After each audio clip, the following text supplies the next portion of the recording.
There we go. So, welcome. Let me just start to record this on to the cloud. Brilliant. So,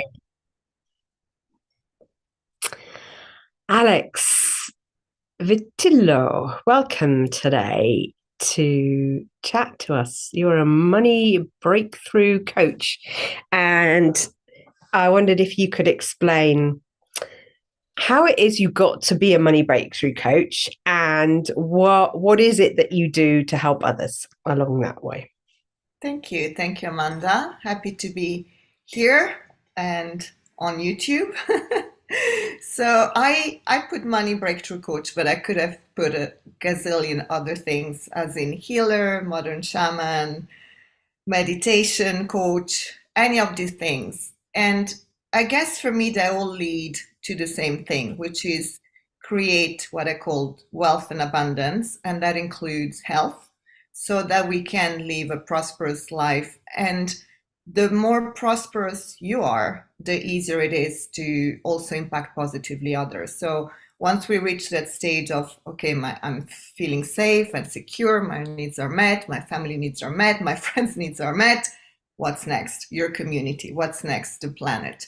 And so in order to bring, I call betterment to the planet, we need resources. And to me, one of the way to do it is by you creating your own business based on your talents, your gifts, and make money out of it. So this is how I help others, primarily to decipher, reveal those gifts, really own those gifts confidently so they can, I call it packaging and price it so that they can become abundant. I wasn't always a healer, a coach, a meditation teacher. I started my career in finance, so the quote real money.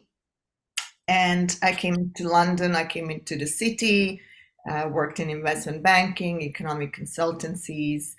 And then something happened in life. I'm sure we're going to go into it. And I stopped being employed. I decided I needed time to reflect and to be home more for my kids.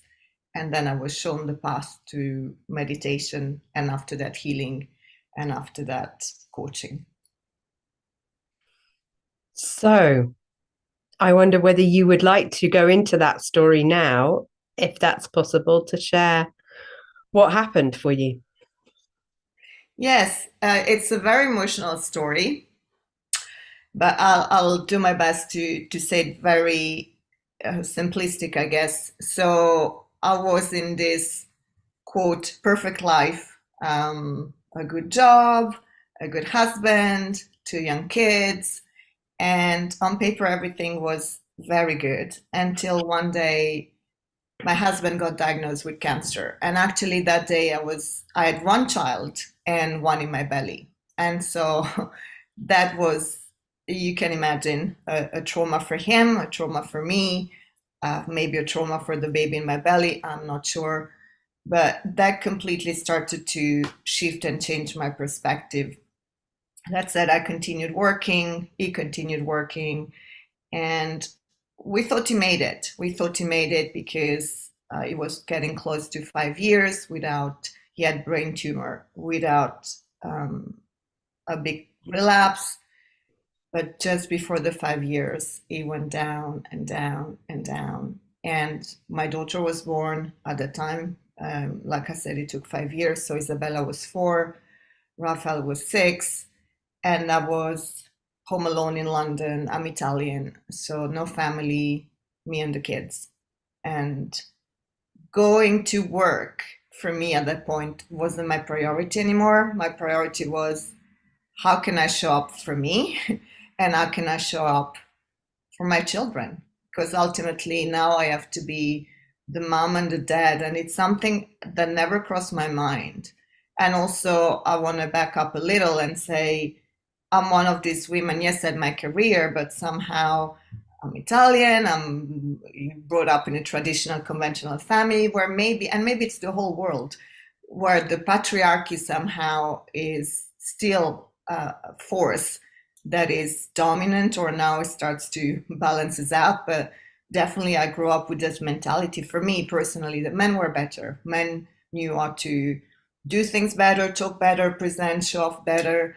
And so even in my marriage, practically my husband was taking all the decisions, and I was happy that way. I was happy to be the mom, the soft spot, but really was taking all the decisions. So again, all of a sudden that figure is no longer there, and you have to become that.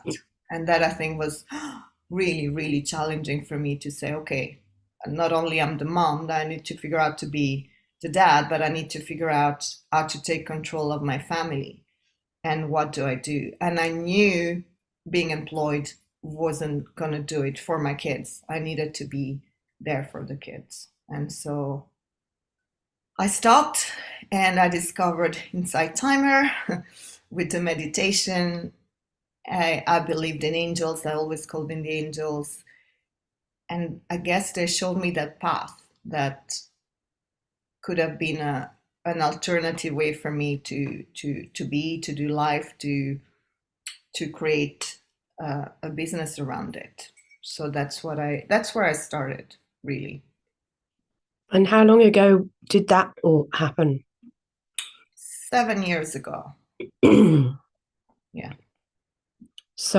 it feels still not that long ago, really, for such a major event in life to have happened, and a big trauma for you.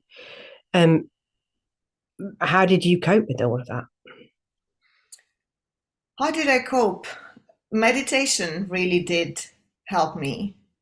Counseling did help me. And I guess talking things through. It was in counseling, a very small group of us. There were three people, at times four, but we all had lost our partners, and we all had kids under the age of 6. So just being in that environment with 4 other human beings that experience something similar, and a good counselor, that really helped me.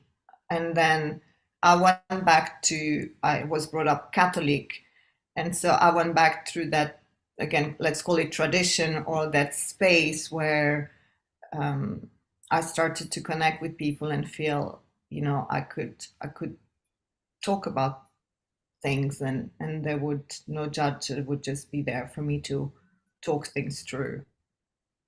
Yeah. Mm. And so, did you have something beforehand, before all of this happened? Were you did you had you meditated before all of this happened, or Mhm. was it all a completely new experience for you, or did you have an awareness of some form of spiritual practice in your life, or anything like that? Yes and no, I want to say, because like I never heard the word healing, never heard of a healer. Meditation was something that I discovered by chance. Again, Inside Timer was on my phone for timings, really. And and when this happened, no, I didn't have a practice, except I was going to angel gatherings every now and then. And so I guess you can call that meditation. But of course, the interesting thing is, once I started down that path, I realized that I have many intuitive and psychic gifts. Mm. And those were always there. Even when I was a kid, I was always predicting the future. I was always wanting to use the force, like in Star Wars, moving objects, and looking at dreams and the meaning of life. And so it was always present, but I guess you don't connect the dots. And then I discovered my father's family, it's very much psychic, and they have the Right. same. We don't talk about it. Right. It's not appropriate to talk about it. So it was a discovery, I have to say, little by little. And I thought meditation was woo, but then I started to go into shamanism and theta healing, and that's really woo. So yeah, different things, let's say, open up gradually for me, in a way that I could make sense of it, and in a way that I felt comfortable, and I could assimilate all the downloading, the channeling, the teachings, and equally transmit them slowly. Mm. passing them on. So yes. So, did you find that when you were a child, things that would happen, did you? I'm just from my own experiences, there were things that happened in my childhood that can now look back and say, okay, that was obviously something that different and was an insight that had been gifted to me, but I wasn't aware of it at the time because I just thought everybody was like that. Did you feel in that childhood that that was your norm or a norm for everybody, or did you feel different to others with that? I think I felt different to others because even in the way I was going to say behaving, but I'm an only child, but I was always inclined to be on my own space. And maybe people would go at 13, 12, go out and play at break time. I would rather stay and not listen, but read a book or to talk to my teacher. So I was always inclined to be on my own and thinking about what does this mean? What does this dream mean? Is this going to happen this way? And not many people had the same way of looking at life. So I always felt a little bit different and isolated. And even now, sometimes, I feel, well, the majority of people don't look at life this way, I think. Um, so I think it's this next thing that I want to heal in my life. It's the separation of I'm feeling different and I want to create community. For me now, the one thing is create community with people that are different, but different so that we can feel, oh, okay, you know what, I'm different and I still relate to this community of people. This is really one of the things that I'm dedicated to uh, Yeah. put I people think I together. think from my experience, it has been about finding your tribe. So Hmm. although you may feel different, I have personally met hundreds and thousands of people who are similar, who have gifts, who have because my world has opened up since I have opened up, since I have acknowledged who I am, what I can achieve, it has brought in more and more and more and more people who are like-minded and similar and who can and so yeah, from my perspective, it's like there's loads of us out here. We're all it is just about following that tribe and just even I think we met through affinity, didn't we? And so, in affinity, as that membership is, the group of women that I have met there, they're also my tribe, because they understand this, they connect with this. So, yeah, I feel like there's so many people out there, and you think of all the teachers on Insight Timer as well. There are hundreds of, if not thousands, of teachers on Insight Timer. So we are all out there. We're just some are still hiding a bit, and I think that the whole world is changing. I think people are opening up more and more, and so yeah, definitely more and more people need, and particularly. So just talking about your um, money breakthrough coaching. This is a ideal time for people to really have an understanding of how to break through those barriers, how to uh, get more into their life, to acknowledge. I suppose a lot of it is acknowledge gratitude for where we are in the moment as well. But do you have a group or do you work with one to one with people? I do both. So my strength is really in one to one because this is where I feel the connection is strong and then I can really see, everybody's slightly different in terms of the gift. Everybody's got different resistance. And so when we work one to one, we can go deep. And then I have group programs that I use more for teaching the skills that I use, teaching yeah, teaching the skills that I use. So it becomes more generally the spiritual tools with the practical tools. How do we put it together? And then they can implement, in whatever area of their life they want to.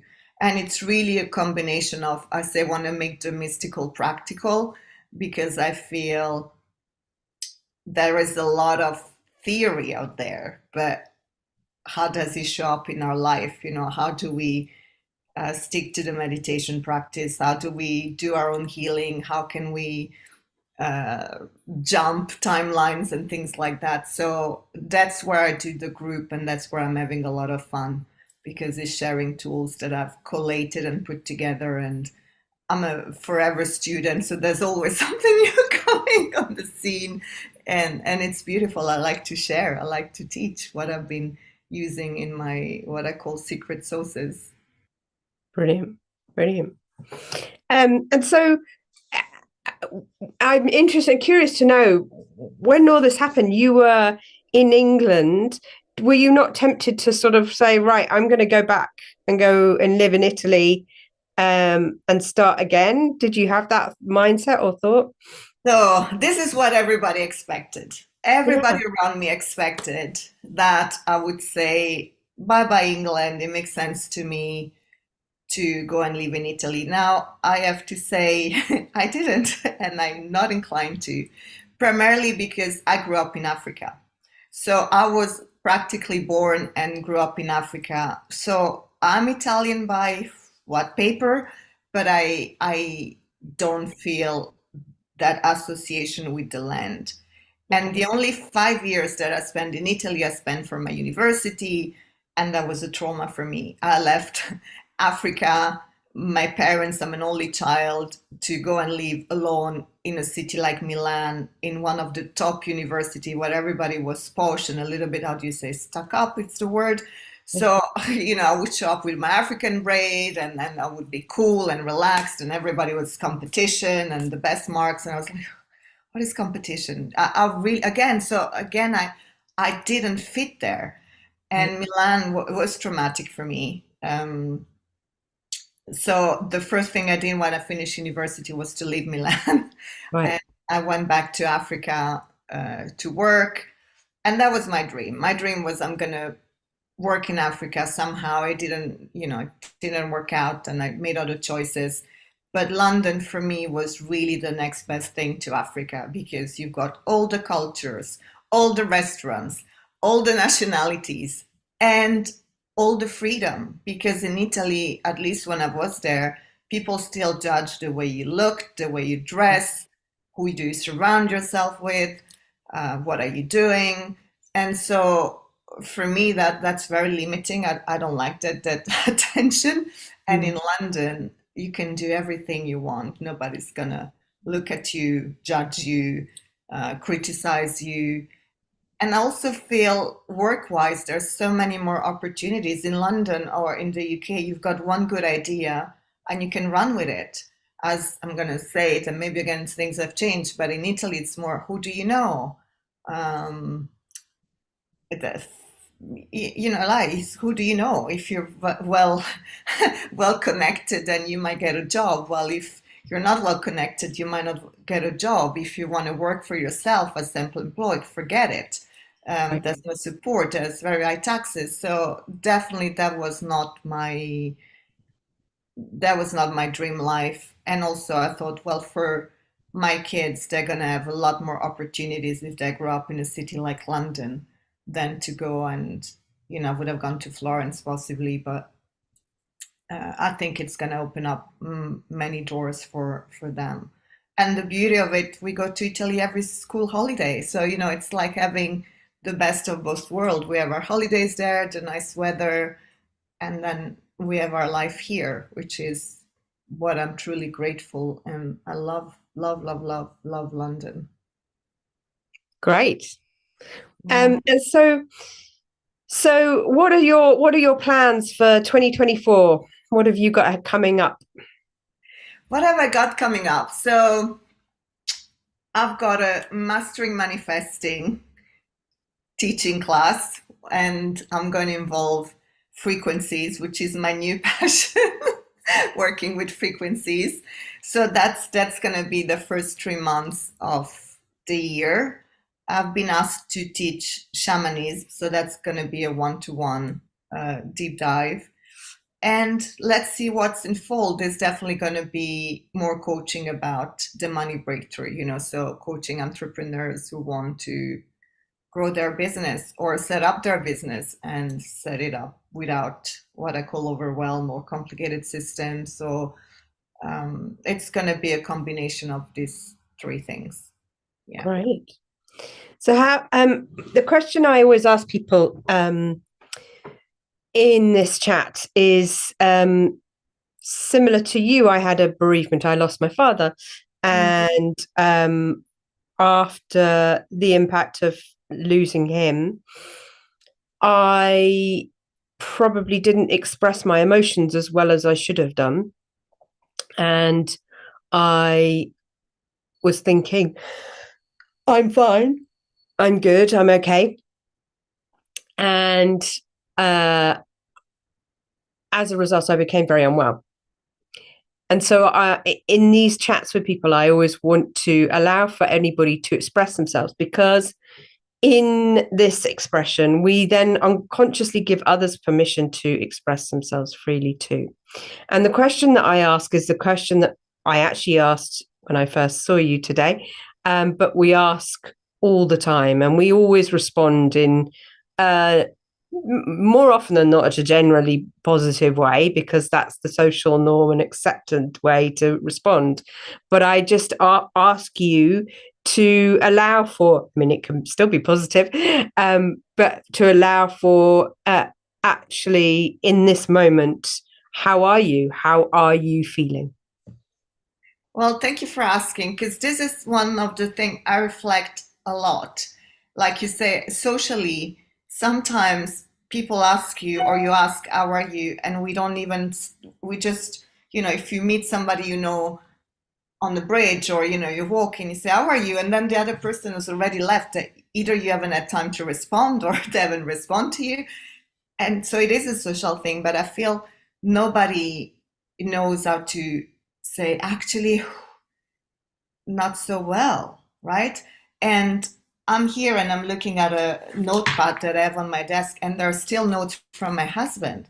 And so before we connected, I did feel like, oh, I see this, and it's just a date, it was scribbling.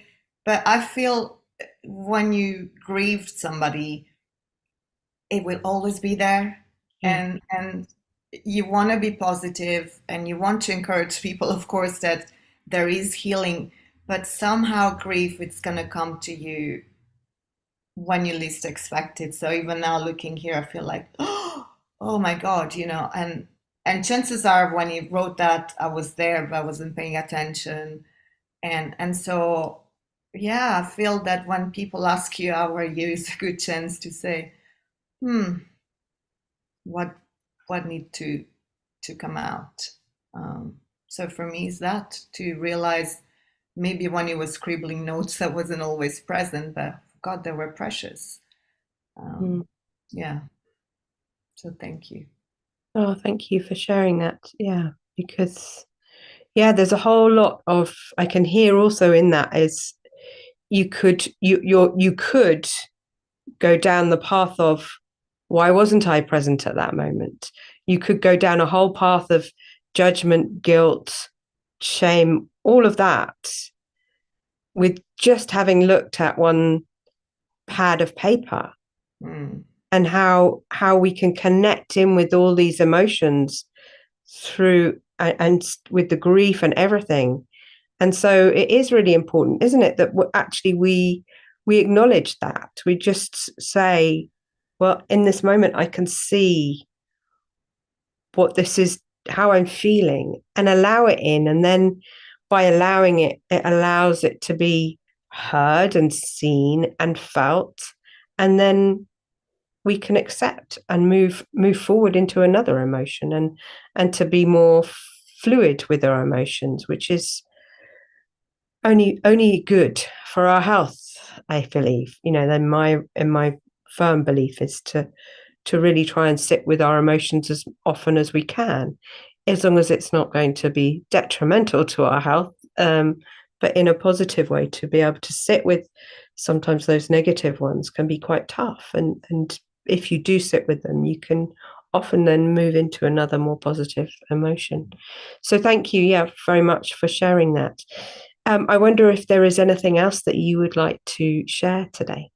Yes, I again reflecting on this, I feel, at least for me, it's very much about sharing with the right support.